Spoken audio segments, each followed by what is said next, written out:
Friends, today's story is about a film that doesn't just show time travel, but directly enters your mind and raises questions. This movie bends identity, logic, and existence in such a way that you start asking yourself, if I am no longer me, then who am I? The story begins at a radio station where a controversial show is playing, The Rant. The host of this show is James Bunratty, who considers himself a hardcore truth seeker. James believes that mainstream science hides lies, and that truth exists only in conspiracy theories and alternative thinking. His listeners are people who doubt every accepted theory. It is on this show that our main character, Tim Travers, makes his entry.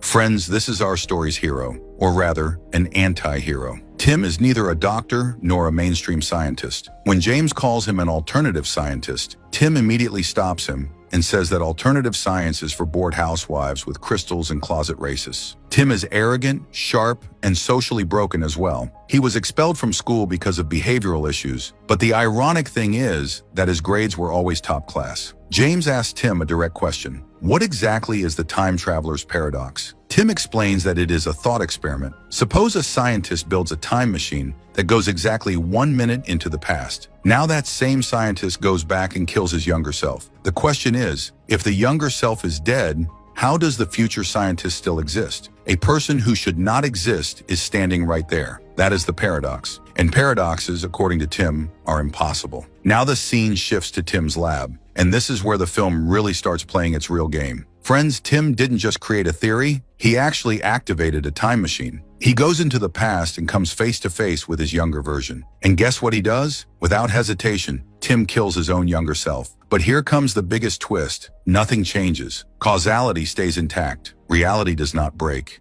Tim is still alive. Tim is shocked, and the words that come out of his mouth are, "The F," because this does not fit into any of his scientific understanding. Now Tim creates theory after theory. First theory, maybe he didn't time travel at all, but reached an identical parallel universe. Second theory, maybe causality is limited by the speed of light. And the third, most dangerous theory, Tim's presence itself has spawned a new universe. Tim repeats his experiment. Again and again, he goes into the past. And every time he kills his younger self. With every jump, his excitement keeps increasing. Almost celebrating, he says, "Now we're getting somewhere." Because according to him, his theory is being proven. The paradox is stable. Reality is not breaking. But then the situation gets even worse. Suddenly, another Tim appears, and without any warning, he launches a surprise attack on the first Tim. Now the scene becomes completely chaotic. Multiple Tims exist, all staring at each other, all confused about who is the original and who is the mistake. Cut to a bar. Tim is now on a date. This is where Delilah enters, smart, sarcastic, and sharp. Delilah works on James Bunratty's show, and she tells Tim that she has been stuck in the same job for the last 15 years. Tim is sitting in front of her, but his mind is somewhere else, completely distracted. Delilah casually asks, "So, how was your day?" And Tim, without any filter, tells her the complete truth. He says that today he activated a time machine, powered by stolen nuclear materials, and then he repeatedly killed his younger self. Delilah laughs at first and says, "Great bit." She thinks Tim is joking, but as Tim's tone stays serious, Delilah starts to realize this man is not joking. Meanwhile, the camera briefly shows a suspicious man sitting in the corner of the bar, keeping an eye on Tim and quietly reporting something to someone on the phone. Delilah tries to make the conversation normal again and asks, "Do you have any friends?" Tim answers without hesitation, "I don't have friends." In a flashback, he explains that his mother allowed him to do experiments when he was a child. Tim believes that learning to live alone is a reward. Delilah challenges this mindset and says that people usually say this when they think they are better and smarter than others. Tim bluntly accepts it. "I am better and smarter." Tim then explains that time travel will eventually create such a big paradox that reality will literally break. This sounds ominous to Delilah, but she gives an analogy. It is like a woman getting superpowers and worrying about her job when she should just laser her boss instead. Tim gets excited and says, "Exactly, thank you." But then he gets a shock. He suddenly realizes that he is sitting on a date when he should actually be in the lab. He abruptly stands up and says, "I need to get back to the lab." Delilah's patience breaks. She says that a woman crossing half the city to come to Murderville is a leap of faith, but Tim is already gone, mentally and physically. Delilah explodes in anger, tells every person in the bar, "F you," one by one, and walks out. And Tim, he goes back again. to his lab, his paradox, and his own multiple versions. Chaos, blood, confusion. It is all there. But for Tim, the solution is simple. He tells himself, first rule of science, repeat the experiment, verify the results, and he does the same thing again. The scene shifts, and now there are multiple Tims present in the lab.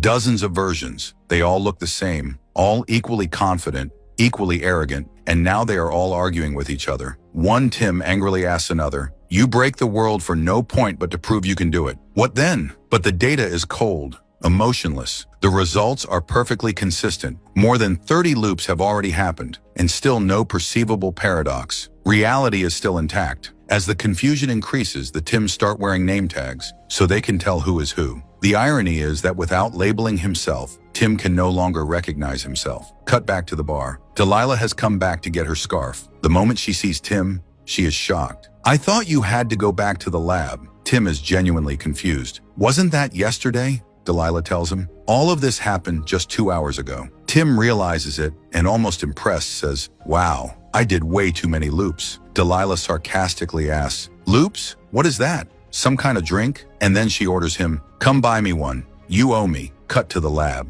Now there are 21 drunk Tims there. One Tim shouts, "Why did you think 21 drunks would be an improvement?" Another Tim proudly announces that he is ordering coffee. God bless capitalism. And then the tone suddenly turns dark. A hitman is targeting Tim. A message comes on the phone. "Mr. Travers, the Kingmaker is a teacher, and today he is teaching you the consequences of stealing from better men." Gunshot. One Tim falls and dies. But the problem is, he was just one Tim. The others are still alive. In the bar, Delilah and Tim are talking. Delilah finally asks, "Why? Mr. Mad Scientist Man? Why?" Tim casually replies, "Isn't curiosity enough?" Delilah disagrees. Curiosity always has an agenda. And then for the first time, Tim is honest. "I want to stand alone with God at the end of time and tell the bastard off." Delilah laughs and says, "God would be a she." Tim shrugs. "Our world is shit. It's definitely a he." In the lab, the Tims are trying to understand the time machine. The machine uses entangled particles. But there is one limitation. The door opens only into the past, not into the future. Delilah brings up the idea of the multiverse. Tim rejects it. The multiverse feels too convenient to him. But Delilah softly says, "I love the multiverse. I love all the different versions of me. It doesn't matter if I mess up, because somewhere they made it. There are some days I really need that." Tim suddenly says a sensitive line. "But if they succeeded, does that make them you? Maybe failing is your defining trait." Delilah is instantly offended. An awkward silence spreads in the air. Tim realizes he has gone too far, so he tries damage control. Would you like to see my lab?" When they reach the lab, Delilah feels the entire setup looks like an elaborate LARP. Laughing, she says, "I never thought I'd be into a LARPer, but your commitment is impressive. I'm into it." Tim takes this as an insult. He sharply says, "My time machine is not a prop." Delilah rolls her eyes. "Talk like a normal person. I bet $5 you just spend too much time talking to yourself." And then Delilah looks to the other side of the time machine, and standing there is her exact duplicate. Both Delilahs freeze when they see each other. Then both of them scream at the same time. Chaos explodes. In panic, Delilah grabs a gun, and without thinking, shoots her duplicate. One body falls. All the Tims are stunned. Delilah runs away. Dead silence. Then one Tim casually asks, "So, how did the date go?" Worst timing imaginable. One Tim points out, "She literally committed murder." That was her go-to response. Another Tim adds, "She did mention something about crushing peasants." And then one Tim realizes, "You thought she would fix you." The lab instantly turns into a civil war. All the Tims start arguing with each other, blaming each other, punching each other. One Tim shouts, "Tim Travers, go F yourself." And the irony is that literally all the Tims collapse into that chaos. Identity has completely dissolved. Cut to the news. A breaking report comes in. 30 parishioners have mysteriously disappeared from a church in Mississippi. Experts are linking it to wormhole displacement theory. In the lab, the Tims understand the truth. Every time a new Tim is created, matter is being pulled from somewhere else. Reality is staying balanced. The price is being paid somewhere else. One Tim announces, "Tao Tim was murdered." On a coffee run, a decision is made. From now on, there will be a buddy system. No Tim will go alone. All the Tims protest. In one corner of the lab, two Tims quietly discuss philosophy. One says, "The multiverse isn't different versions of our lives. It's different sets of laws. It's just the newest way to put ourselves at the center, to convince ourselves that we matter." The other Tim calmly asks, why is not mattering so bad? Why is it so terrifying to not be the most important person? The first Tim calmly replies, it's freeing. My mistakes are mine, and mine alone. On the other side, the Kingmaker, the dangerous criminal from whom Tim stole plutonium, calls his hitman Helter. The Kingmaker is furious because Tim is still not dead. He threatens that if Helter fails, he will send another assassin, Royce. Cut to the radio show. James Bunratty asks Tim, why are you really here? And for the first time, Tim is completely honest. He says, if something goes wrong when I turn on the machine, a record would be a pretty good thing to have. James replies without hesitation, with full love and respect, I hope you die a very painful death. In the lab, the Tims power up the time machine. Just then, Hitman Helter arrives there. He is completely confused, and because he has already killed Tim many times before, he asks Tim, are you a god? Tim smirks. No, not a god. Not yet. Tim gives a speech. Mom always used to say, you're not a great person, Tim. Hell, you're not even a very good person. But what you are is a great scientist. Mortal laws no longer apply to us. The door is opened, and what appears is unimaginable. The universe is gone. Only an endless black void remains. One Tim whispers, holy F, we blew up the universe. Panic spreads. One Tim is hanging on the edge, asking for help. Another Tim, instead of helping, starts philosophizing. If the universe is gone, its laws should be gone too. Gravity still exists. Where is that coming from? Suddenly, one Tim pushes the hanging Tim into the void. He was creeping everybody out. Tim finally connects the dots. The paradox has created a black hole, which has destroyed Earth. Zeta Tim falls into the void. According to the theory, he will keep falling forever. He will not age, and he will not die. Just then, Royce arrives in the lab with his armed team. He shoots one Tim. Tim asks, this about the plutonium? Royce confirms it. And then, something impossible happens. A mysterious figure appears, claiming that he is God. One Tim instantly says, if God actually exists, I'm out. Royce attacks God, but God kills one Tim right there. Telepathically, Tim suddenly understands everything. The God standing in front of him is no one else. It is Zeta Tim, the same Tim who fell into the black void. Zeta Tim starts speaking, and there is no anger in his voice, no pain, only exhaustion. Do you know what it's like to fall forever? Unable to starve? Unable to die? You go mad. And when madness runs out, you start creating new realities in your mind. He explains how he refined every imagined world, perfected it, so flawless that the difference between simulation and physical reality became just semantics. And then he laughs and says, that's how you achieve godhood, bitches. The truth is, the entire universe is a simulated reality running inside Zeta Tim's mind. Cut to the bar. Delilah tells James Bunratty her entire adventure. The time machine, the duplicates, the gunshot, the chaos, everything. James is stunned. In the lab, one Tim is talking to Royce. Royce is calm now. He says he will not kill Tim anymore. The other, you killed my men with his mind. Royce prepares to leave and casually says, I'm gonna call my grandkids and tell them I love them. Tim is shocked. You're married? With grandkids? You're a professional murderer. Royce shrugs. My wife thinks it's hot. Tim bitterly says, some people are just meant for love. Some aren't. Royce immediately cuts him off. Bullshit. Abusers, rapists, murderers, politicians, pricks on YouTube. Most of them still find someone to love them. Your problem is, you don't know how to love yourself. Then he gives Tim advice. Find the angriest, ugliest part of you and show that son of a bitch they're beautiful. That line hits Tim somewhere deep inside. He decides there will be no more running. It's time to meet my maker. Tim calls Delilah and sincerely apologizes. Delilah is surprisingly calm. It was messed up, but there's a middle ground between hate and love. That's us, the middle people. And she softly adds, maybe try being nicer to yourself. Literally, Tim reaches Zeta Tim, who is slowly destroying the universe.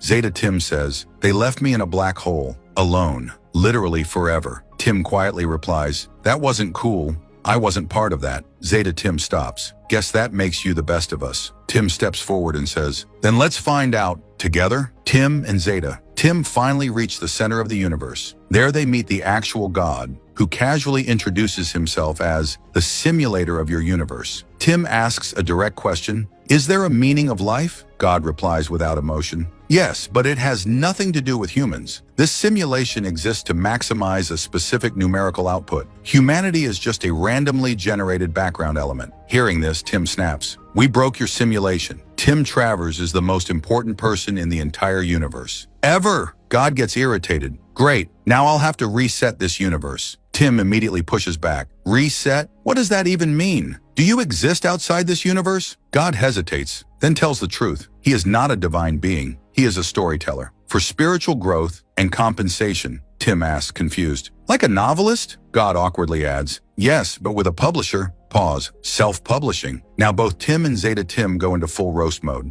Wait, so you're an unpublished novelist simulating a universe? This isn't godhood. This is you chasing a high score in a management game. You didn't even make it, did you? A better God did. We're literally a retail product for a bored, failed writer. God completely loses it and tries to delete the universe. But Zeta Tim calmly gains system access and boots God out. Guys like him can't code for shit. Now control is in Zeta Tim's hands. He thinks about what he will do with the new universe and coldly says, a universe of me and only me. Tim opposes him. Then we'll never know if we're wrong. Worst people still find love. I know we can too, Zeta Tim asks. How do you know? Tim softly replies, because I did. It wasn't long, but for a second I knew what it felt like. Like coming up for air after holding your breath forever. Zeta Tim pauses for a moment, then he slowly says, some people are better alone, deserve to be alone, people like me. And right here, Tim does something no one expects. He steps forward and says, I love you, Tim Travers, and I don't want you to be alone. But that's up to you, buddy. The moment he hears this,